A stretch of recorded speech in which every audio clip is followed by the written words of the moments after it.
Welcome to lecture 8, part 3. This is properties of functions. And for this lecture, what we're going to do is we're actually going to talk about absolute max and absolute minimum and average rate of change for of a function. So first thing is a definition, right? So we've talked about intervals before. So let f denote a function defined on some interval I. Now, if there's a number u and I for which f of x is less than or equal to f of u for all x in that interval I, then f of u is the absolute maximum of f on I, and then we say that the absolute maximum of f occurs at u. So u being whatever value for the input that we can find within that interval. And so that's what that stands for. Now, if there's a number v in I for which f of x is greater than or equal to f of v for all x in I, then f of v is the absolute minimum of f on the interval I, and we say that it's an absolute minimum of f occurs at that value v. And so I'm going to show you what that means now. So here we have a graph of a function. And this function, the interval for this function is between 0 and 5. And as you can see, that is defined for values of x between 0 and 5. So we're going to find the absolute maximum and the absolute minimum if they in fact exist. So here we can see that the absolute maximum for this particular function occurs at 6 when x equals 3. And that's the absolute maximum because in that interval between 0 and 1, this is the highest value of that function. And then the absolute minimum occurs at 1 when x equals 0. Again, is defined on the interval between x is 0 and x is 5. The max is 6 when x equals 3, and the minimum is 1 when x equals 0. And that's what they meant by the f of u and f of v, so the value of u and v. So here's another graph. So let's find the absolute max or min if they exist. So it looks like the absolute maximum for this particular function is 3 when x equals 5. And the absolute there is no absolute minimum. And the reason being is because there's a hole when x equals 3. So a hole means that I have a rational function and I'm able to simplify it by eliminating a factor. And so that's how a hole is created. Again, the interval here is between x equals 1 and x equals 5. So the absolute maximum here occurs at 3 when x equals 5. There's no minimum because the point when the function is 1, actually the function is not 1 because there's a hole is not defined when x equals 3. So here's another example. So here we have an absolute maximum of 4 when x equals 5. Again, the interval is between 0 and 5. So the absolute maximum is the ordered pair 5, 4. The absolute minimum occurs at 1 on the interval of 1, 2. So here we can see the minimum again. So of course, here it's constant, right? Between 1, 1, between when x equals 1 and x equals 2, the function is actually constant. So the absolute minimum then occurs of 1 when on the interval of 1, 2. And the reason being is because you tend to take the lower value within that interval. So here's another graph. And there is no absolute maximum, and the reason being is because the function continues, right? So that's what the arrow means. Now, the absolute minimum occurs of 0 when x equals 0. So here's another example. We have an asymptote here when x equals 5.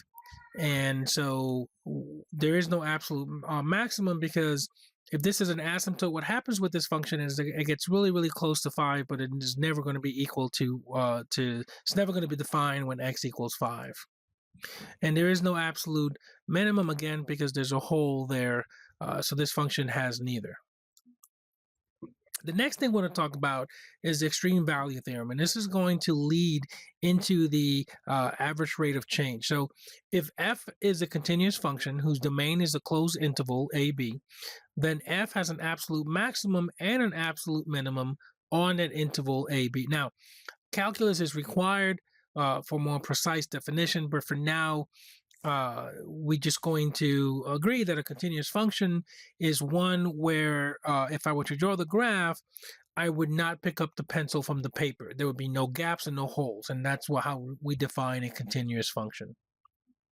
So the next definition is the average rate of change. So let's say we have if a and b, and a does not equal b, are in the domain of the function y equals f of x, and the average rate of change of f from a to b is simply defined as the change in y divided by the change in x. So delta y divided by delta x, and that is equal to f of b minus f of a divided by b minus a, as long as a does not equal b, because then we'll have an undefined function.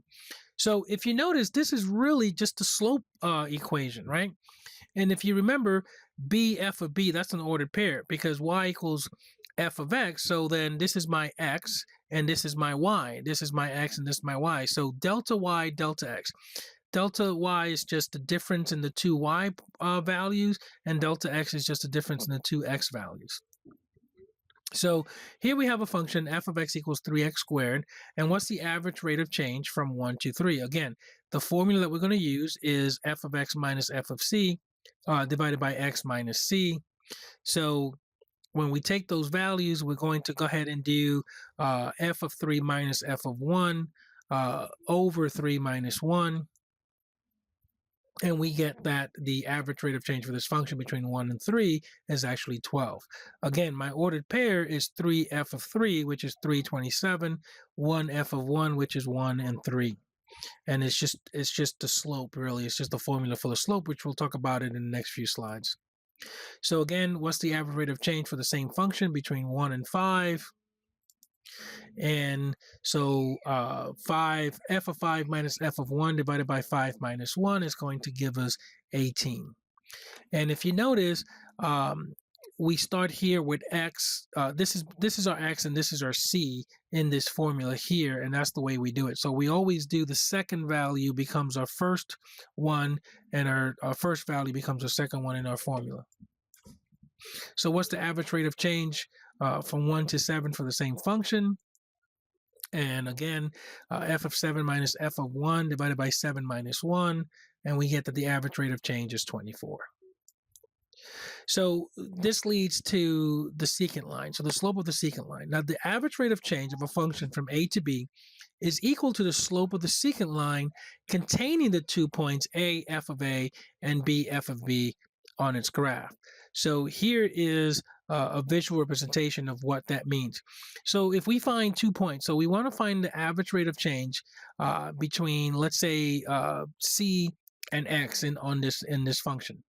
So what happens is that it's when we find the average rate of change by doing f of c or f of x minus f of c over x minus c, that is going to be equal to the slope of the secant line. And the definition of a secant line is that it crosses the graph at 2 points.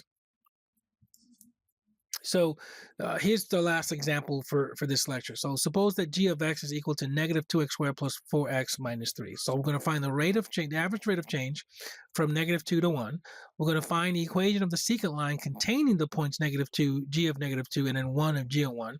And then we're going to go use graphing utility to draw the graph and the secant line obtained in part B.